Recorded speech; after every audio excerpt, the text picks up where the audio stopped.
Quel débouché pour le Master FLE? Alors cette vidéo s'adresse à toi si tu as envie d'étudier le FLE, de faire un diplôme du Master FLE et peut-être tu te demandes, bah voilà c'est bien beau, j'ai envie d'étudier le FLE, mais ça mène à quel métier? Dans cette vidéo, je vais te donner toute la liste des métiers auxquels tu peux prétendre après obtention d'un Master FLE. Je te conseille de bien rester jusqu'à la fin, ça risque de bien répondre à ta question, je l'espère.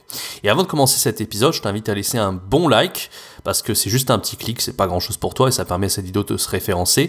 Et les gens qui se posent la question du Master FLE, du coup, ils tomberont facilement sur cette vidéo. N'hésite pas également à t'abonner, à activer la cloche parce que je propose une vidéo par jour sur cette chaîne pour aider les enseignants de FLE en herbe à se développer, à vivre de leur passion comme indépendants et vraiment à être heureux dans leur métier. Et je t'invite également à suivre ma formation gratuite qui s'appelle 3 jours peut se lancer comme prof de FLE en ligne en partant de zéro. En fait, il y a des conseils, un plan d'action et des astuces sur 3 jours pour te lancer et vivre de ta passion. N'hésite pas, c'est le premier lien dans la description. Alors, les métiers du Master FLE, donc il y en a plusieurs en fait, il n'y a pas que le métier d'enseignant de FLE. En fait, c'est ce qu'on croit des fois quand on fait un Master FLE, c'est qu'on se dit qu'on va forcément être prof de FLE et rien d'autre. C'est faux. Bon, on va parler d'abord du métier de Master FLE, du prof de FLE, pardon. Un professeur de FLE, c'est un professeur de français langue étrangère. Je vais pas t'expliquer ici en détail en quoi ça consiste.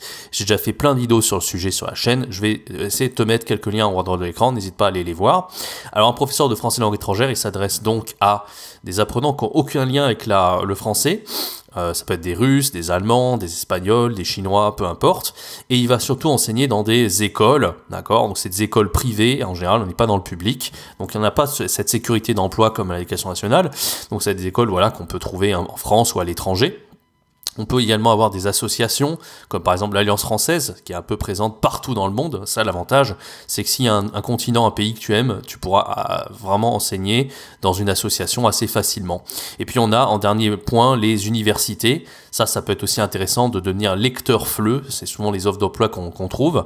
Donc ça, c'est pour faire vraiment peu d'heures dans les universités. C'est assez pratique, mais c'est un peu plus sélectif en général. Et puis voilà, ça dépend aussi. La rémunération peut être plus ou moins importante. Tout dépend. Je t'invite à aller voir sur FLE.fr le type d'emploi qu'on peut avoir en tant que prof de FLE. Ensuite, donc l'avantage aussi, c'est que si tu es prof de FLE, tu as la possibilité d'évoluer en fait. C'est pas comme l'éducation nationale où souvent un prof, bon, il reste prof toute sa vie, il peut être aussi principal de l'établissement dans lequel il est, mais ça c'est quand même un peu plus rare. L'avantage quand tu es prof de FLE, c'est que tu peux devenir responsable pédagogique après. Moi j'ai une amie qui est devenue responsable pédagogique en Chine, elle était prof de FLE à la base comme moi.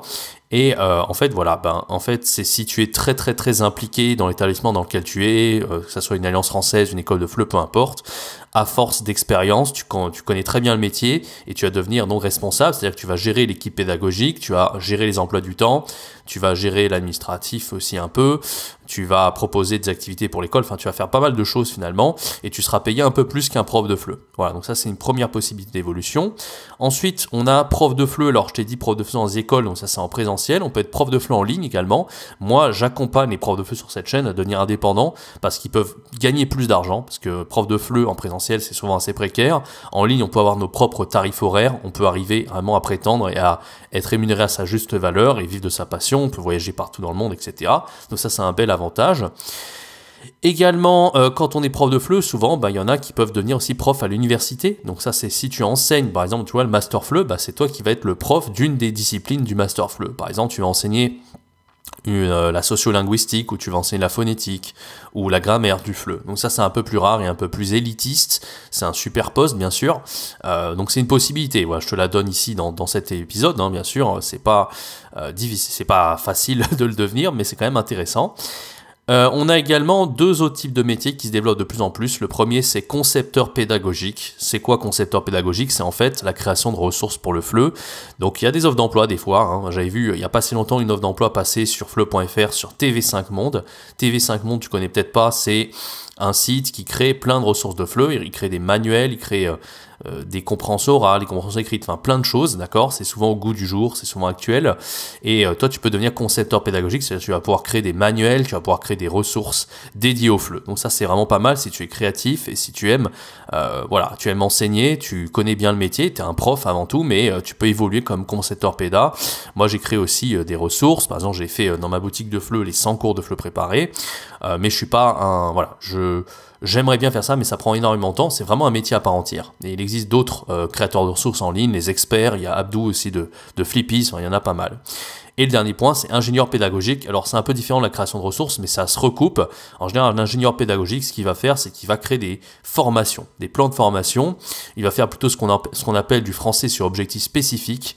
Il va accompagner les non-français, les non-natifs, hein, sur un métier particulier. Par exemple, si tu accompagnes les médecins sur des objectifs bien particuliers, tu vas créer des plans de formation pour les aider à apprendre le français par rapport au français médical, par exemple, ou dans le métier du bâtiment, ou dans la restauration, enfin peu importe. Donc c'est vraiment intéressant, l'ingénierie pédagogique, c'est vraiment la création de formation pour des publics bien spécifiques. D'ailleurs, je t'invite à voir ma vidéo qui était « Comment enseigner le français sur objectifs spécifiques », ça peut t'intéresser, je te mets le lien en haut de l'écran.